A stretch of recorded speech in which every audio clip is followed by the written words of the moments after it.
اپنے بزرگوں سے، بھائیوں سے، عزیزوں سے گزارش کرتا ہوں، آپ دیکھتے ہیں نا کہ مکے کے لوگ ہیں، مدینے کے لوگ ہیں، خالص جو عرب لوگ ہیں، وہ زیادہ تسبیحیں شسبیحیں نہیں پڑھتے، بلکہ بعض تو اس کو بدعت سمجھتے ہیں۔ ان کا وظیفہ پتہ ہے کیا؟ ایک تو فرض نماز کبھی بھی نہیں چھوڑیں گے، کچھ بھی ہو جائے، بڑے سے بڑی فیشنیبل ان کی لڑکی ہو نا جی، بالکل ماڈرن قسمی لڑکی ہو، نماز کا وقت ہے، چادر اوپر لمبی پہ اوڑھ کے نماز پڑھے گی، چاہے راستے میں جا رہی ہو، سفر میں ہو، ریت پہ کھڑے ہو کے نماز پڑھے، کوئی نہ ہو خاوند بیوی اپنی جماعت کرنے۔ ایک تو فرض نہیں چھوڑتے، یاد رکھو۔ دوسرا یہ ہے کہ نماز کے دوران میں بھی جتنا ان کو ٹائم ملے یہ قرآن پڑھ لیتے ہیں۔ تو قرآن سے افضل وظیفہ کون سا ہے؟ اور پھر حضور نے جو وظیفے بتائے، سبحان اللہ یہ پڑھ لیتے ہیں۔ حضور نے جو دعا بتائی، اللہم انت السلام ان کا سلام، یہ پڑھ لیتے ہیں۔ اللہم لا مانع لما اعطیت ولا معطی لما منعت ولا راد لما قضیت ولا ينفع ذا الجد منک الجد، یہ پڑھ لیتے ہیں۔ اور سجدے میں یا حی یا قیوم برحمتک استغیث یا مقلب القلوب والابصار ثبت قلوبنا علی دینک، یہ پڑھ لیتے۔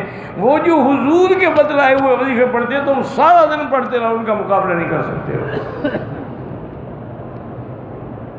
ایک دن حضور خود آئے اپنے گھر میں بی بی کے گھر میں، تو بی بی صاحبہ آگے گٹھلیاں رکھے ہوئے کچھ پڑھنے میں مصروف تھیں۔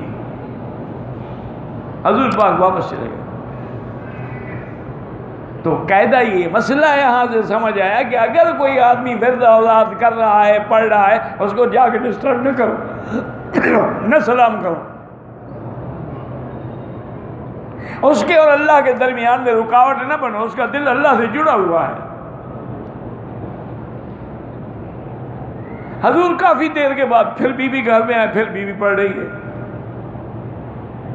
پھر حضور باہر چلے گئے، اور کافی دیر کے بعد پھر دیکھو بیوی پھر ذکر میں ہے، اور پھر کب سے پڑھ رہی ہو تم؟ اس نے کہا حضور آپ تو گھر میں نہیں تھے، تو اشراق کے بعد بیٹھی ہوئی پڑھ رہی ہوں۔ فرمایا میں تمہیں چند کلمات بنا دیتا ہوں، تم 3 دفعہ پڑھ لو نا، اس کا ثواب اس سے زیادہ ہوگا جو تم نے آج سارا دن پڑھا ہے۔ انہوں نے کہا حضور بتاؤ سبحان اللہ وبحمدہ عدد خلقہ ورضا نفسہ وزنۃ عرشہ ومداد کلماتہ، بس 3 دفعہ پڑھ لیا کرو، یہ کافی ہے۔ اس لیے ہمیشہ یاد رکھو یہ لوگ سنت کے پابند ہیں،